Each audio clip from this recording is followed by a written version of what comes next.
আমি ওনার ভক্ত, উনি সত্যিকার সুপারস্টার, হিজ নাম্বার ওয়ান। তাকে একবার এক নম্বরে রাখবো, আমি সবসময় রাখতেও চাই। সুপার হিরো, সুপারস্টার, এটা একাধিক হতেই পারে। উনি একমাত্র আমার সিনেমায় প্রিমিয়ার শুতে আসছে, পুরো সিনেমায় ব্রিজতে বসে দেখেছে অন্ধকার জগৎ। চলচ্চিত্রকে সাপোর্ট করছে, ইলেকশনকে সাপোর্ট করছে, সবাইকে উৎসাহ দিয়েছে। আমি ওনার ভক্ত, উনি সত্যিকার superstar, megastar, king from all side, his number one, his number one. তাকে একবার এক নম্বরে রাখবো, আমি সবসময় রাখতেও চাই, কারণ যা সত্য সেটা অস্বীকার করার কোনো সুযোগ নেই। আর তবে সুপার হিরো, সুপারস্টার, এটা একাধিক হতেই পারে। আমার ভক্তরা এই নাম দিয়েছে, তাদের অধিকার আছে, তারা আমাদেরকে এটা ডাকতেই পারে। আমি তাতে খুশি হই এবং প্র্যাকটিস করি যাতে তাদের সম্মান থাকে, আমি যেন সত্যি সত্যি অনেক বড় হতে পারি। ৪৫ বছর ধরে কোটি মানুষের আস্থায় পাইপের বস RFL পাইপ। উনি একমাত্র আমার সিনেমায় প্রিমিয়ার শুতে আসছে। আমার শাকিব খান, উনি নিজের সিনেমায় জানা, বাট আমার সিনেমায় আসছে, পুরো সিনেমায় ব্রিজতে বসে দেখেছে ৮ নম্বর স্টুডিওতে, অন্ধকার জগৎ।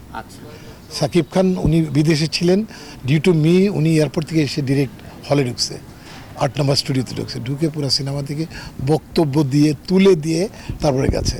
ওনার সাথে আমার সেই সম্পর্ক। এবং শিল্পী সমিতিতে উনি কিন্তু প্রেসিডেন্ট, আমার সেক্রেটারি করার কথা ছিল, প্যানেলে উনি ঘোষণা করেছিলেন। একটা বিশেষ কারণে হয়তো উনি আর চলচ্চিত্রের ইলেকশন উনি করেন নাই। ওনার সাথে আমার যোগাযোগ আছে, ওনার সাথে সম্পর্ক ভালো। এবং উনি হয়তো বা অনেক বেশি ব্যস্ত, এই জন্য দিতে আসতে পারে না, ভোট দিতে আসতে পারে নাই। তবে চলচ্চিত্রকে সাপোর্ট করছে, ইলেকশনকে সাপোর্ট করছে, সবাইকে উৎসাহ দিয়েছে। আর উনি যেহেতু প্রেসিডেন্ট ছিলেন দুবার, এটা দরত্ব ওনার আছে। তবে নেক্সট টাইম থেকে যাতে থাকে, আমি সিরিয়াসলি তাকে রিকোয়েস্ট করবো, অন্তত সম্মানের জায়গাটা শিল্পী সমিতি এটাকে যেন উনি এসে আর উজ্জ্বল করে দেয়।